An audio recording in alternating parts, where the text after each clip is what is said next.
sejahtera, saya Siti Hamizah binti Muhammad Hanim. Saya Nur Faris Atifah binti Muhammad. Dan saya Nur Sarah Khadijah binti Zukat. Dan kami dari kelas C2.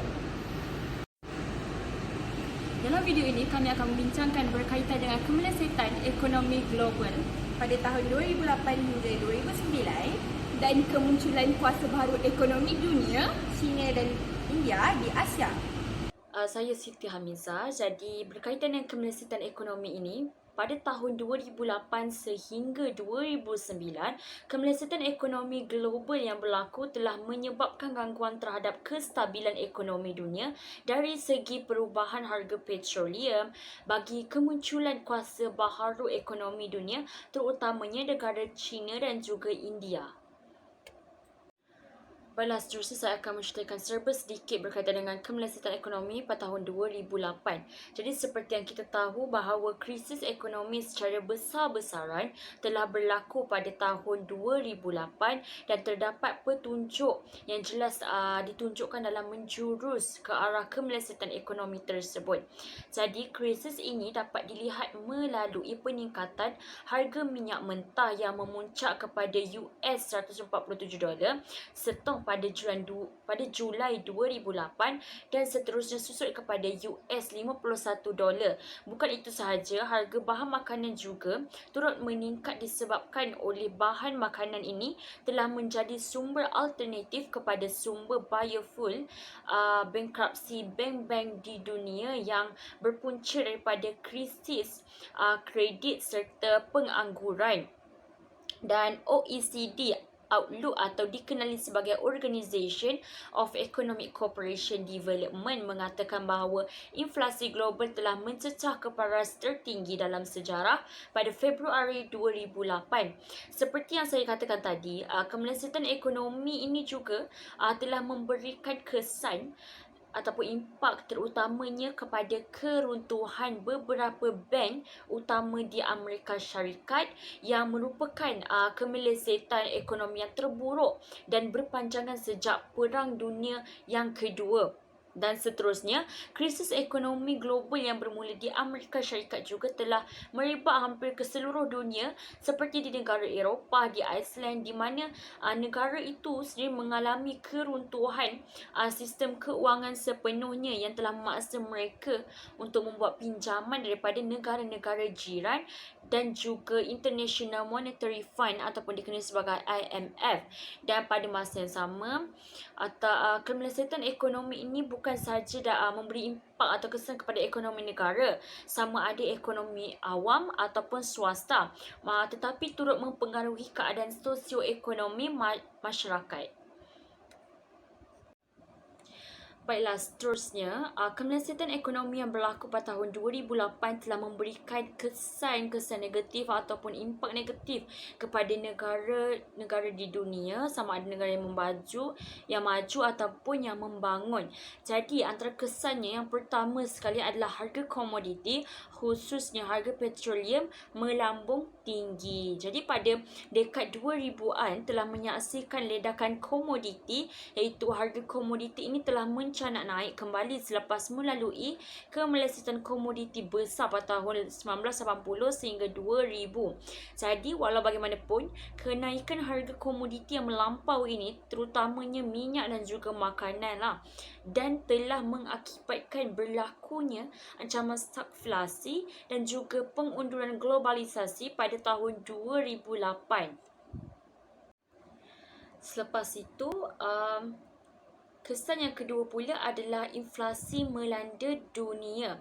Jadi inflasi global ini memperoleh kedudukan tahap paling dahsyat dalam sejarah, terutamanya inflasi domestik yang mengalami inflasi pada paras tertinggi pada dalam masa 10 hingga 20 tahun bagi kebanyakan negara yang dilaporkan oleh Reuters pada bulan Februari 2008. Dan pada pertengahan tahun 2008, inflasi ini berada pada tahap yang tertinggi di negara pengeksport minyak. Jadi antara punca berlakunya inflasi ini adalah disebabkan oleh pertumbuhan rezerv tukaran asing yang kekurangan pengendalian dasar keuangan. Jadi kesan yang ketiga pula adalah pengangguran. Okey, jadi sekurang-kurangnya 20 juta pekerja dianggarkan oleh Pertubuhan Buruh Antarabangsa ini telah hilang pekerjaan mereka apabila memasuki penghujung tahun 2009 yang berpunca daripada krisis ekonomi di mana melibatkan dalam sektor pembinaan, perkhidmatan kewangan, harta tanah dan juga kereta. Jadi perkara ini juga telah memberi kesan ataupun impak kepada peningkatan pengangguran yang melebihi tahap 200 juta buat julung kalinya. Jadi menurut Taylor 2008, kesan daripada pengangguran akan meningkatkan masalah sosial dan jenayah yang perlu ditangani oleh pihak kerajaan dan juga masyarakat. Seterusnya, kesan yang keempat pula adalah perdagangan merosot. Perdagangan merosot ni adalah bila berlakunya krisis kredit yang menyukarkan pengeksport ini untuk mendapatkan surat kredit di mana telah menyebabkan kejatuhan sebanyak 50% dalam indeks kering Baltik yang mengukur jumlah perkapalan. Seterusnya, krisis ini juga mengakibatkan kestabilan ekonomi negara pengeksport terjejas dengan adanya lambakan barangan dan perkhidmatan. Jadi selain itu, keuntungan yang diperoleh juga seolah-olah tiada nilai dalam perdagangan. Dan kerana harga komoditi ini yang menjadi semakin merosot. Jadi kejatuhan nilai mata wang negara menyebabkan kenaikan inflasi yang membuka peluang ataupun ruang kepada para pengeluar barangan import untuk mengenakan kos komponen yang diimport itu sekaligus menjurus kepada kenaikan harga terhadap barangan import. Okey, jadi kesan yang kelima pula adalah kemerosotan nilai mata wang. Jadi nilai mata wang dunia ini menghadapi kemerosotan yang agak tinggi di mana sejak 5 tahun seramai 63,000 orang hilang pekerjaan dalam kejadian pengangguran besar pada bulan Februari 2008. Jadi purata yang hilang pekerjaan bulanan dari Januari sehingga September hampir 84,000 orang sebulan, apabila terdapat lagi 159,000 orang yang hilang pekerjaan pada bulan September tahun yang sama. Jadi manakala sebanyak 36,000 orang ataupun 3.6% jumlah pengangguran Malaysia 3.6% penganggur di Malaysia daripada jumlah penduduk negara dari Oktober 2008 sehingga Disember 2009. Jadi kebanyakan statistik yang ditunjukkan adalah daripada sektor perkilangan berikutan dengan kekurangannya pengeksport yang berpunca daripada kemerosotan ekonomi Amerika Syarikat pada tahun 2008. Yang terakhir sekali adalah krisis kewangan, iaitu terdapat 3 negara iaitu Greece, Ireland dan Portugal yang turut terkesan dengan kemerosotan ekonomi 2008. Jadi keadaan ini telah menyebabkan negara-negara ini meminjam wang daripada dana kewangan antarabangsa iaitu tadi International Monetary Fund ataupun IMF dan negara-negara Eropah lain untuk mengelakkan berlakunya muflis. Jadi Greece ini merupakan negara yang pertama yang mengalami krisis terburuk dalam sejarah moden kerana mempunyai tahap hutang awam yang tertinggi di dalam zona Eropah dan defisit belanjawan besar. Masalah ini timbul sebenarnya berpunca daripada kelemahan sistem pengurusan ekonomi, rasuah dan juga perbelanjaan membazir yang menjurus kepada hutang negara yang mencecah 113%, dan perkara ini telah mewujudkan masalah seperti pengangguran, peningkatan barangan, kos barangan dan juga perkhidmatan, masalah insurans kesihatan dan juga pengurangan gaji. Saya Nur Faris Atifah binti Muhammad. Saya akan menerangkan tentang kemunculan kuasa baharu ekonomi di dunia. Negara China dan India muncul sebagai kuasa baharu ekonomi pada awal abad ke-20. Terdapat juga Brazil, Rusia, Afrika Selatan dan lain-lain yang wujud sebagai kuasa baharu ekonomi dunia. Pelbagai reaksi dan kesan yang diperoleh terutama kepada negara utama yang mengawal ekonomi dunia iaitu Amerika Syarikat. Antara implikasi yang diterima ialah terdapat negara-negara yang tidak lagi bergantung kepada Amerika Syarikat dan pada masa yang sama, China dan India memberi persaingan yang sangat hebat kepada Amerika Syarikat sebagai negara yang menguasai ekonomi dunia ketika itu. Namun, perkara ini membantu kepada negara-negara yang sedang membangun untuk mendapatkan perkhidmatan yang lebih baik berbanding perkhidmatan yang diberikan daripada negara-negara barat.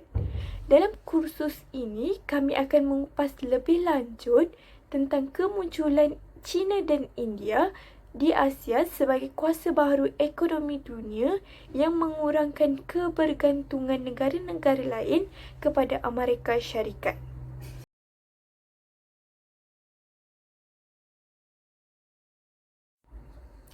Seterusnya, saya akan menerangkan sedikit tentang negara China.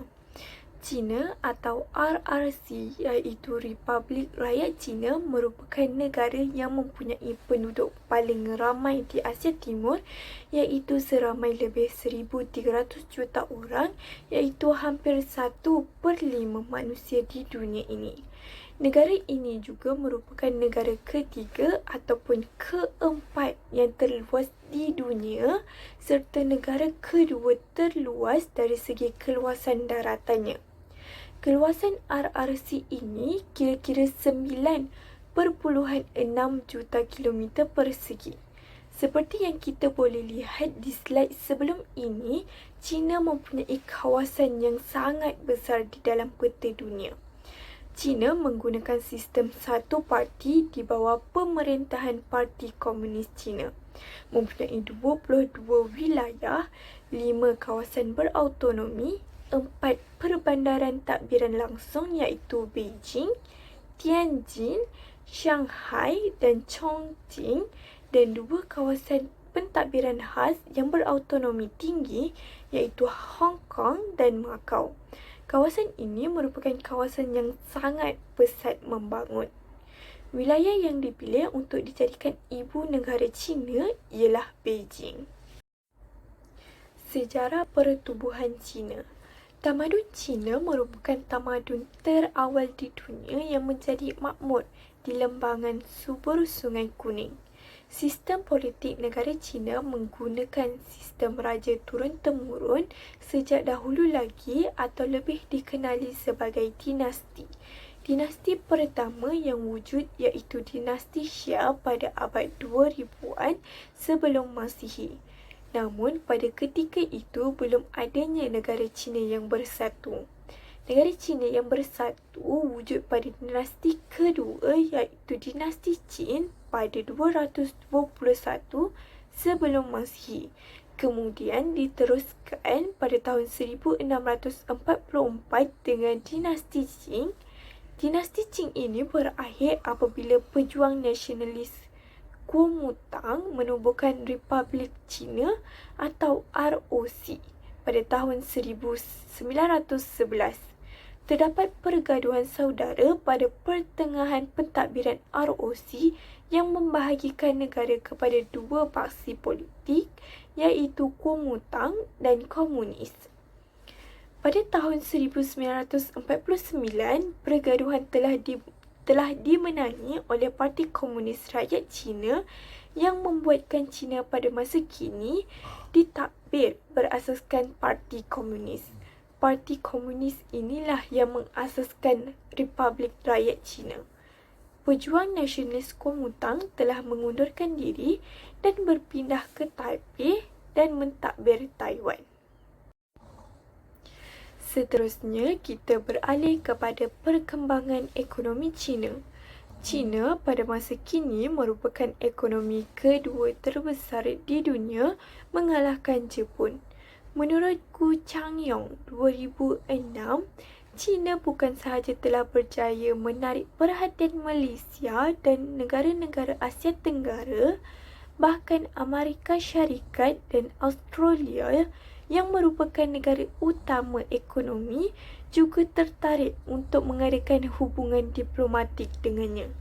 Namun, dalam waktu 30 tahun pemerintahan Parti Komunis China, hubungan di antara Malaysia dan negara-negara Asia Tenggara tidaklah selalunya baik. Berikutan terdapat beberapa perselisihan faham di antara beberapa negara di rantau tersebut. Berikutan perkara tersebut, China telah mewujudkan 3 dasar utama, iaitu yang pertama, dasar pintu terbuka. Dasar ini telah mengubah hubungan antara China dengan dunia luar. Dasar kedua ialah dasar berbaik-baik, iaitu dasar ini dibuat kepada negara-negara jiran China dan Asia Tenggara, termasuklah Malaysia. Yang terakhir ialah dasar untuk keluar. Dasar ini membuka dunia korporat dan meluaskan pelaburan China ke dunia luar. Menurut Gu Changyong juga, hubungan di antara China dan negara luar pada masa hadapan akan terus berkembang. Jadi, bagaimana China boleh menjadi ekonomi terbesar pada masa kini? Bermula pada tahun 1949 hingga akhir tahun 1978, China mengamalkan ekonomi perancangan pusat ala Soviet, iaitu menggunakan sistem kapitalisme yang tidak melibatkan satu pun perniagaan swasta di dalam negaranya. China diketuai oleh Mao Zedong ketika itu. Beliau melancarkan rancangan kemaraan raksasa untuk menggerakkan negara ke arah masyarakat komunis yang moden dan berindustri. Namun selepas kematian Mao Zedong, Deng Xiaoping telah mengambil alih dengan memperbaharui dasar ekonomi dan beralih kepada ekonomi campuran. Ekonomi campuran ini ialah ekonomi yang berlandaskan pemerintahan satu parti yang tidak melibatkan kerajaan itu sahaja dan melibatkan perniagaan swasta juga. Semenjak bermulanya sektor ekonomi pesat pada tahun 1978, ekonomi China yang diterajui pelaburan dan ekspor mengalami pertambahan sebanyak 70 kali ganda lebih besar sebagai ekonomi utama yang bertumbuh paling pesat di dunia. Industri-industri primer, sekunder dan tertiar masing-masing menyumbangkan 10.6%, 46.8% dan 42.6% kepada keseluruhan ekonominya pada tahun 2009. China ialah negara keempat paling ramai pengunjung di dunia dengan 130 juta pelancong asing pada tahun 2013. China merupakan sebuah anggota WTO, World Trade Organization, dan kuasa perdagangan kedua terbesar di belakang Amerika Syarikat dengan jumlah dagangan dunia bernilai US $2.21 trilion hingga US $1.20 trilion ekspor dan US $1.01 nilai import. Antara langkah yang diambil oleh China untuk mengembangkan ekonomi dunia ialah dengan banyak menggalakkan pelbagai kegiatan perusahaan kecil-kecilan sambil melonggarkan penetapan harga. Perkara ini dapat menarik perhatian pelaburan dari luar negara untuk berjual beli di negara China. Di samping itu juga, China sangat memberikan perhatian kepada perdagangan asing sebagai satu cara untuk mengembangkan ekonomi utama. Perkara ini telah melahirkan ekonomi khas di negara China. Selain itu, kerajaan China mengambil langkah untuk menstrukturkan semula perniagaan kerajaan yang tidak cekap. Penstrukturan ini menggunakan sistem pengurusan ala barat. China juga telah menjadi pengeksport terbesar di dunia dan mungkin akan menjadi pengimport terbesar pada masa akan datang. Negara China telah menjadi negara yang sangat berjaya dengan menduduki tempat ke-29 dalam Indeks Daya Saing Global. Terdapat 37 syarikat China tersenarai dalam Fortune Global 500 tahun 2009. Syarikat dari Beijing antara yang terbanyak tersenarai iaitu sebanyak 26 buah syarikat. Negara China juga berjaya untuk menarik rakyat China dari kancah kemiskinan sejak tahun 1978. Menurut laporan Hurun, jumlah penduduk kelas menengahnya iaitu pendapatan tahunan sekurang-kurangnya $5,000 kini mencecah 80 hingga 150 juta orang. Manakala bilangan individu teramat kaya yang bernilai lebih 10 juta yuan iaitu $1.5 juta dianggarkan sebanyak 825,000 orang. Nama saya Sarah. Saya akan menerangkan mengenai kemunculan kuasa ekonomi baharu di India. Pada tahun 1947, India telah dilabelkan sebagai sebuah negara yang miskin dan lemah. Namun, pada tahun 1990-an, mantan Perdana Menteri mereka iaitu P.V. Naramsihar Rao telah memulihkan ekonomi India. Kini, India telah menjadi sebuah negara yang penting dalam perkembangan ekonomi dunia. India telah berpegang kepada sosialisme separa dengan kawalan tetap terhadap penyataan sektor swasta, perdagangan asing dan pelabuhan langsung asing selepas merdeka. Namun, sejak tahun 1991, India telah membuka pasarannya secara sedikit demi sedikit melalui pembaharuan ekonomi dan mengurangkan kawalan kerajaan terhadap perdagangan dan pelabuhan asing. Baiklah, pada hari ini saya akan menerangkan mengenai faktor perkembangan ekonomi di India. Baiklah, seperti mana yang kita tahu, negara India merupakan sebuah negara yang mempunyai populasi rakyat yang sangat ramai. Jadi, segelintir orang India ini telah mendapat pendidikan rendah dan menjadikan pekerjaan buruh sebagai pekerjaan utamanya. Kesannya, kos buruh untuk tenaga pekerja di India dapat dikurangkan kerana setengah daripada rakyat mereka ni lebih memilih untuk bekerja di negara mereka sendiri. Jadinya negara India kurang mengambil warga asing sebagai buruh. Itu adalah menurut Lee Mei pada tahun 2014. Jika kita lihat dalam carta pie ini, kita dapat lihat sebahagian daripada rakyat India iaitu sebanyak 60% telah memilih untuk bekerja dalam bidang pertanian dan juga industri-industri berkaitan. Manakala 28% lagi bekerja dalam bidang perkhidmatan dan 12% lagi bekerja dalam bidang perindustrian. Baiklah, seperti mana kita tahu, sistem pertahanan di India ini sangat kuat.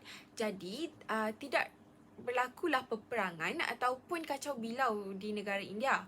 Kesan daripada ini, bangunan dan fasiliti yang disediakan oleh kerajaan India tidak mengalami sebarang kerosakan, sekaligus tiada sumber kewangan yang dikeluarkan untuk membaik pulih bangunan-bangunan ini. Hasil daripada itu, kerajaan India telah membuat satu keputusan untuk memfokuskan kepada ekonomi negara mereka tu. Menurut Lee Mei pada tahun 2015, sistem pertahanan yang kuat oleh negara India telah menyebabkan kedaulatan negara ini sukar digugat oleh kuasa luar. Oleh itu, kerajaan India dapat memberi tumpuan kepada ekonomi negara kerana tiada pembaziran yang berlaku untuk membaik pulih infrastruktur yang sedia ada. Seterusnya, kekayaan negara India dalam sumber alam telah mendapat perhatian dan permintaan negara lain. Industri kecil telah menggunakan sistem pertanian dan kayu sebagai bahan bakar. Pembakaran aran telah menghasilkan gas metana yang telah digunakan untuk memasak air dan juga menyalakan lampu-lampu di India. Terdapat beberapa tempat di India telah memproses sumber alam iaitu besi di kawasan Bihar, arang batu di kawasan Orissa dan mika di dataran tinggi Bihar serta emas di Mysore.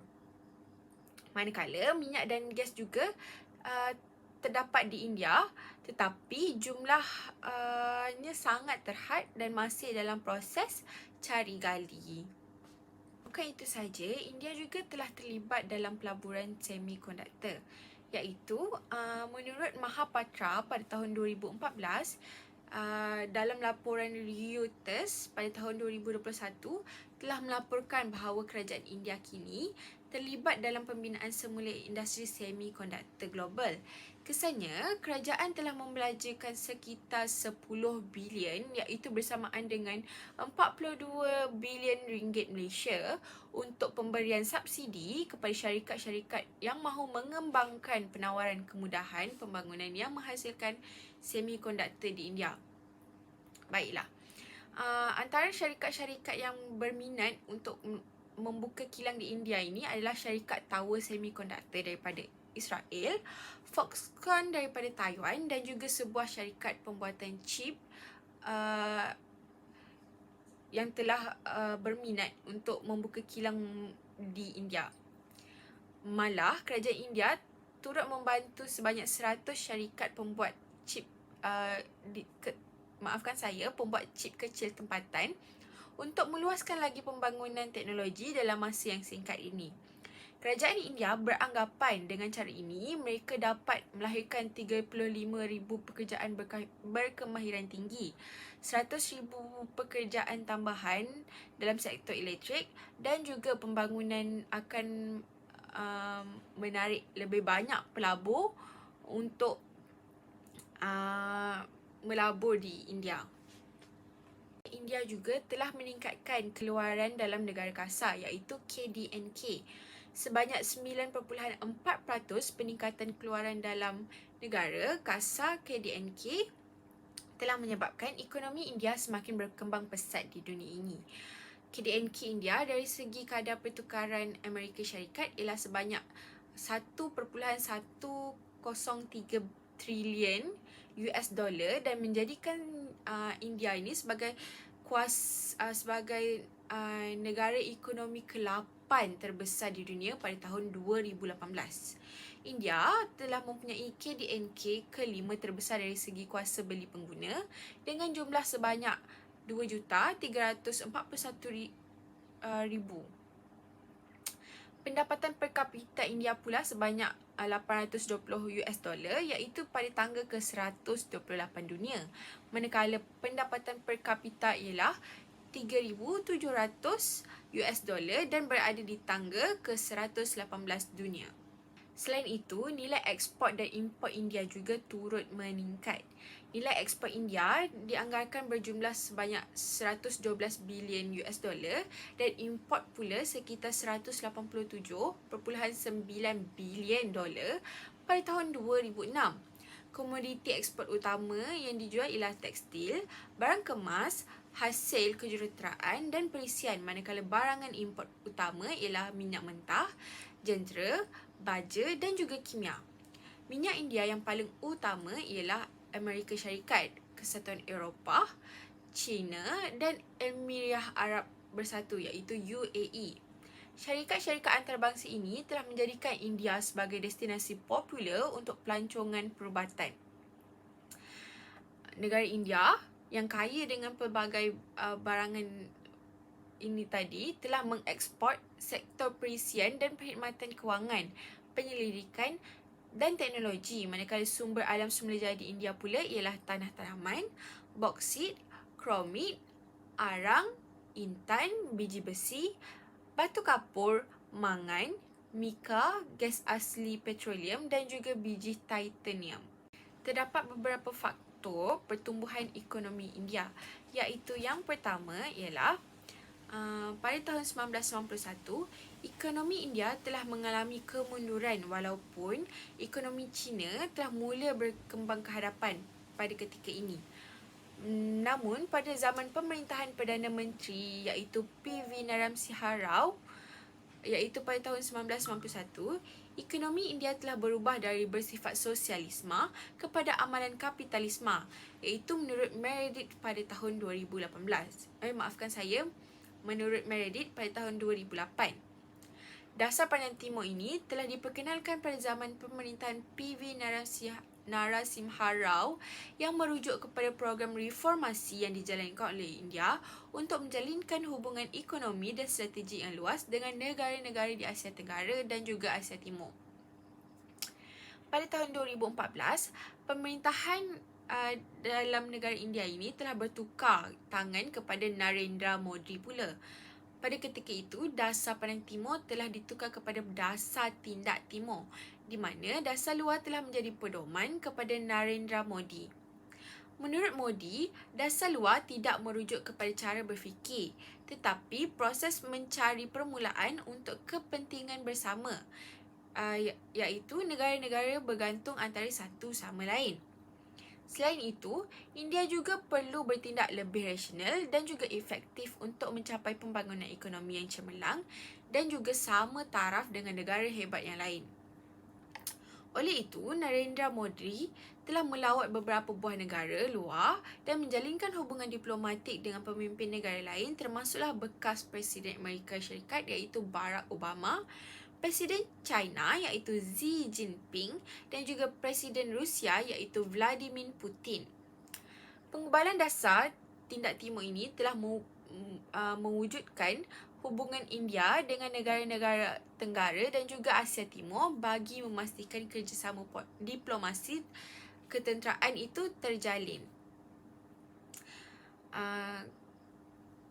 Selain daripada itu juga, sebelum Perang Dunia Kedua iaitu sekitar pada tahun 1930-an hingga 1940-an, India tidak memerlukan hubungan bilateral dengan negara-negara di Asia Tenggara kerana kebanyakan negara di kawasan ini sedang dalam keadaan lemah dan juga dalam proses membaik pulih. Perang Dingin dan juga kejatuhan Soviet Union telah memberi kesan buruk kepada India. Sebagai contoh, kejatuhan Soviet Union dan krisis minyak akibat Perang Teluk yang berlaku pada tahun 1991 telah menyebabkan India mula menyedari kebaikan bagi meningkatkan profil ekonomi serta diplomasinya dengan negara lain. Kesannya, India telah menukarkan dasarnya dengan mementingkan hubungan dengan negara lain. Pada waktu yang sama, negara-negara Asia Tenggara seperti Thailand, Singapura dan juga Malaysia sedang mengalami pertumbuhan ekonomi yang sangat-sangat menggalakkan. Jadi, India telah menggunakan peluang yang ada ini untuk memulihkan ekonominya, lalu menjadikan pilihan utama India untuk mengembangkan jaringan kerjasama ekonomi. Menurut Narasimhan, pada tahun 2005, Dasar Tindak Timur juga telah memperkuat hubungan India dengan negara-negara Asia Pasifik dan juga Asia Timur. Namun, bermula pada tahun 1991, kebanyakan negara Asia Tenggara telah mengalami krisis ekonomi yang serius, termasuklah India. International Monetary Fund telah menawarkan pertolongan untuk memulihkan ekonomi India dengan syarat India sanggup melakukan beberapa agenda reformasi lalu melaksanakan Structural Adjustment Programs. Sewaktu pemerintahan Narasimha Modi, pembaharuan ekonomi India telah diperkenalkan melalui Dasar Pandang Timur. Baiklah, sekarang saya akan menerangkan mengenai implikasi ekonomi terhadap pendapatan negara, iaitu yang pertama, krisis kewangan Asia telah menyebabkan KDNK Malaysia mengecil daripada 100.8 bilion US dollar pada tahun 1996 kepada 72.2 bilion US dollar pada tahun 1998. Menurut ZT, pada tahun 2019 iaitu Gabenor Bank Negara, KDNK ekonomi Malaysia tidak pulih ke tahap tahun 1966 hingga tahun 2003. Namun, pada tahun 1997, Perubahan terbesar berlaku di Malaysia dan jualan pendek spekulatif mata wang Malaysia telah terhasil. Pelaburan langsung asing berada dalam keadaan membimbangkan apabila nilai ringgit turun daripada RM2.50 setiap US dollar kepada 4.80 sen ringgit Malaysia setiap 1 US dollar pada ketika itu. Pertukaran saham Kuala Lumpur telah berkurang dari 1,300 kepada hampir 400 mata dalam beberapa minggu yang sangat-sangat singkat. Kebergantungan penuh perdagangan CLOB tanpa maksimum telah membekukan kira-kira 4.47 bilion US dollar saham dan telah menjejaskan sebanyak 172,000 pelabur yang kebanyakannya terdiri daripada warga Singapura. Itu adalah laporan menurut Hickson dan Turner pada tahun 1999. Dalam masa yang sama, pada Julai 1997 hingga 7 Januari 1998, nilai ringgit telah jatuh daripada RM2.50 terhadap RM4.88 melalui 1 US dollar. Balas seterusnya, implikasi kemelesatan ekonomi ini juga menjadikan pertumbuhan ekonomi ini menjadi lembab dan juga perlahan. Punca pertumbuhan ekonomi perlahan ini sebenarnya disebabkan oleh pengecilan jumlah pekerja dalam beberapa sektor seperti menahan modal, khidmat pengiklanan dan juga mengamalkan polisi berjimat cermat. Jadi peningkatan jumlah pengangguran ini telah memberikan kesan kepada beberapa sektor yang terpaksa ditutup dan juga dikecilkan. Selain itu, permintaan barangan dan juga perkilangan turut merosot ataupun mengecut.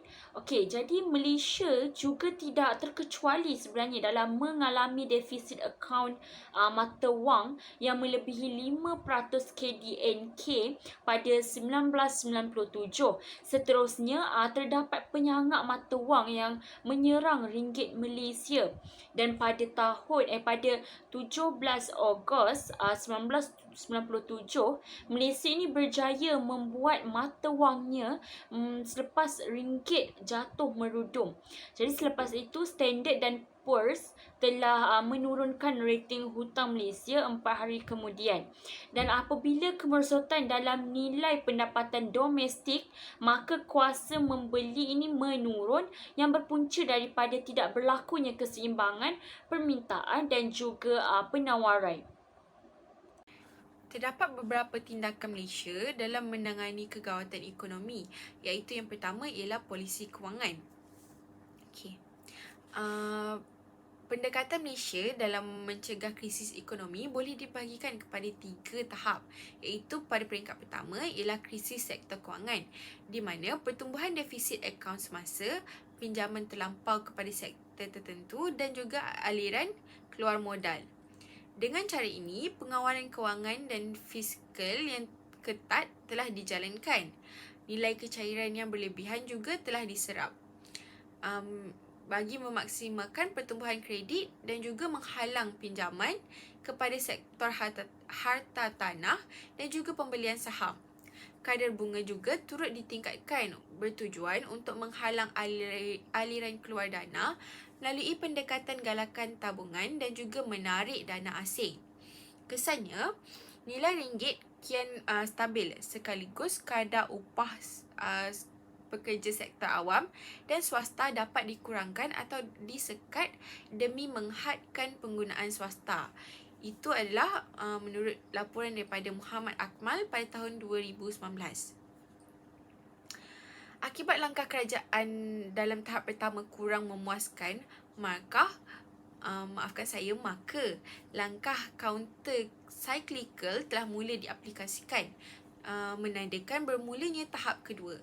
Polisi kewangan telah dilonggarkan dan stimuli fizikal digunakan untuk menurunkan kesan yang dibawa oleh kegawatan.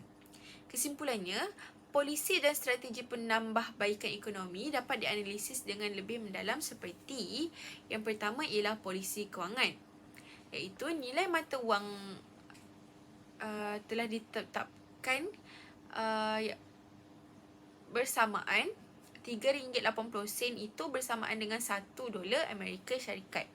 Bukan itu sahaja, ringgit juga tidak boleh dijual di pasaran luar negara dan juga transaksi akaun modal tidak boleh disunting. Kadar bunga diturunkan akibat daripada dasar kewangan longgar yang diamalkan. Base lending rate iaitu BLR telah berubah dan juga tidak lagi dikira menggunakan Kuala Lumpur Interbank Offer Rate iaitu KLIBOR, tetapi telah menggunakan sekurang-kurangnya 3 bulan kadar bunga hasil campur tangan bank negara demi memesatkan lagi kesan dasar kewangan kerajaan. Pada tahun 1998 iaitu bertarikh 3 Ogos, kadar bunga campur tangan bank negara telah dikurangkan dari 11% kepada 10.5% dan tinggal sebanyak 8% pada 3 September 1998. Malaysia telah mengambil langkah yang berlainan untuk digunakan ketika kegawatan ekonomi pada tahun 2008 iaitu menggapung ringgit mengikut keperluan dan juga penawaran semasa kerana negara masih mempunyai sumber kewangan dan perkembangan ekonomi yang kurang stabil. Selain itu, nisbah keperluan wajib bank atau Statutory Requirement Ratio SRR telah diturunkan secara berperingkat dari 13.5% pada Februari 1998 kepada 6% pada 16 September 1998. Dengan anggaran RM4 bilion Malaysia telah dimasukkan semula ke dalam pasaran antara bank bagi setiap peratusan penurunan SRR, maka sebanyak RM38 bilion telah masuk ke sistem ekonomi Malaysia. Demi mengembangkan penggunaan domestik dan mengatasi masalah pengucupan kredit, Bank Negara telah mengarahkan bank-bank perdagangan untuk mencapai kadar pertumbuhan kredit tahunan yang tidak kurang daripada 8% pada tahun 1998. Bank-bank yang gagal berbuat demikian atau enggan memberi pinjaman akan dikenakan tindakan termasuklah menarik balik lesen mereka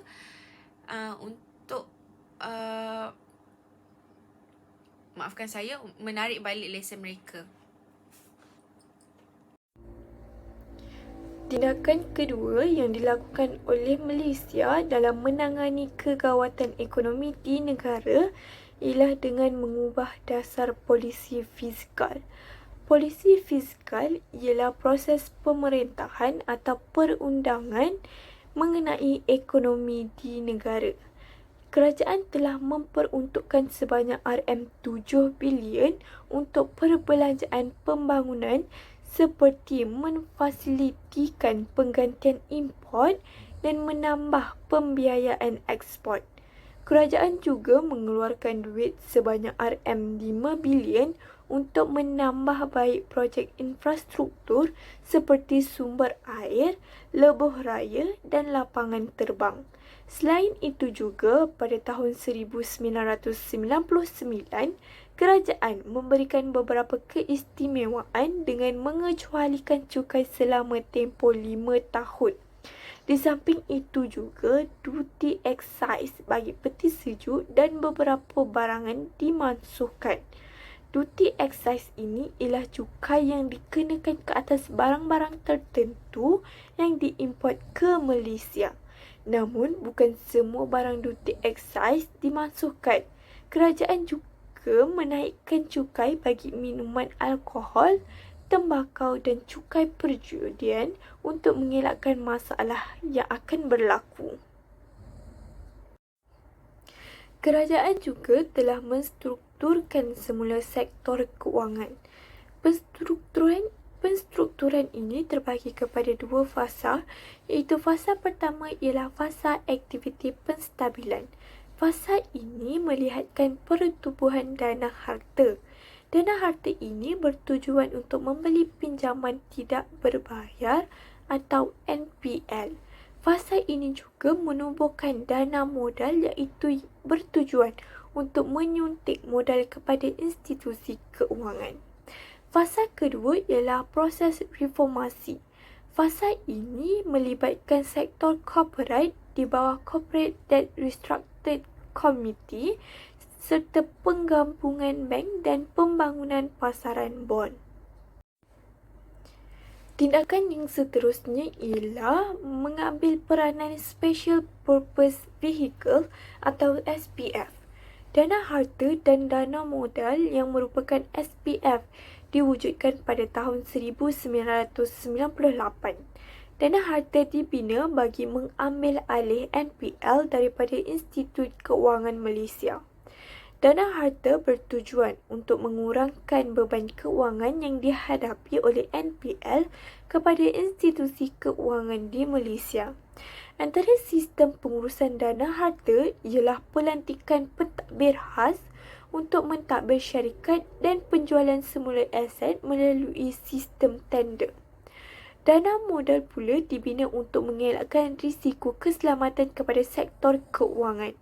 Dana modal ini berperanan supaya syarikat yang menerima modal dari kerajaan dapat dijalankan dengan baik dan cekap. Tindakan yang diambil oleh kerajaan dalam menangani kemelesatan ekonomi adalah penggabungan bank. Jadi pembentukan gabungan 6 kumpulan besar daripada 58 institusi yang telah diarahkan oleh kerajaan pada 29 Julai 1999. Jadi Memorandum Persetujuan ataupun MOU diwujudkan sehingga akhir bulan September 1999 dan selepas itu persetujuan jual beli ditandatangani sebelum 31 Ogos tahun 2000 oleh Anchor Bank yang dipilih. Dan matlamat penggabungan bank ini sebenarnya adalah untuk mengukuhkan lagi sektor perbankan negara untuk menghadapi cabaran globalisasi. Dan peranan yang dipikul oleh bank negara adalah untuk menyediakan panduan cara penggabungan dan penilaian dan juga memudahkan lagi dan melicinkan proses penggabungan serta mengawal selia. Tindakan yang seterusnya adalah Jawatan Kuasa Penyusunan Semula Corporate atau Corporate Debt Restructuring Committee ataupun CDRC. Jadi, wakil-wakil yang menganggotai CDRC ini adalah seperti Kementerian Keuangan, Bank Negara Malaysia, institusi perbankan, akauntan dan juga peguam dan seterusnya. CDRC ini dipengerusikan oleh Datuk Seri Rejen Dram. Jadi dana modal yang berfungsi untuk memodalkan semula institusi-institusi keuangan dan juga dana harta yang berperanan untuk mengendalikan urusan pinjaman tidak berbayar. Jadi kedua-dua dana modal dan dana harta ini saling memainkan peranan yang penting dalam memperbaiki ekonomi. Ekoran daripada sektor corporate adalah penjana pembangunan ekonomi negara.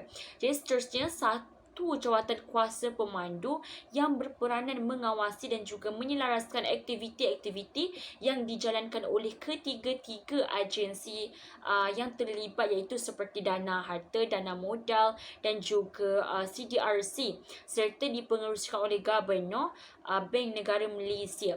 Jadi selain itu, CDRC ini juga tidak berhak untuk memaksa kedua-dua pihak iaitu syarikat dan juga kreditor untuk menyetujui sesuatu skim penyelesaian hutang memandangkan situasi ini tidak memiliki apa-apa kuasa undang-undang.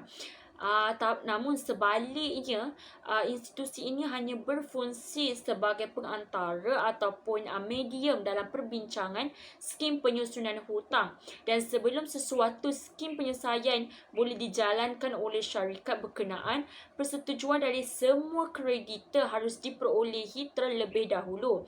Jadi CDRC ini menyusun semula hutang corporate dengan menjalinkan kerjasama semua pihak dan juga kedua-dua syarikat dan kreditor mendapat kepentingan bersama. Seterusnya ialah pasaran bond. Malaysia telah mengambil satu langkah dengan mewujudkan pasaran equity dan bond untuk menyempurnakan sistem perbankan yang sedia ada. Menurut Mahani pada tahun 1999, beberapa langkah telah diambil, iaitu mewujudkan skim pendaftaran shelf untuk sekuriti hutang swasta, mewujudkan rancangan strategik jangka masa panjang. Selain itu, pendalaman pasaran untuk report dan memajukan sasaran pelabur, dan mewujudkan bentuk jaminan kewangan kepada pasaran bond. Dan yang terakhir sekali ialah ringkasan langkah ataupun polisi lain.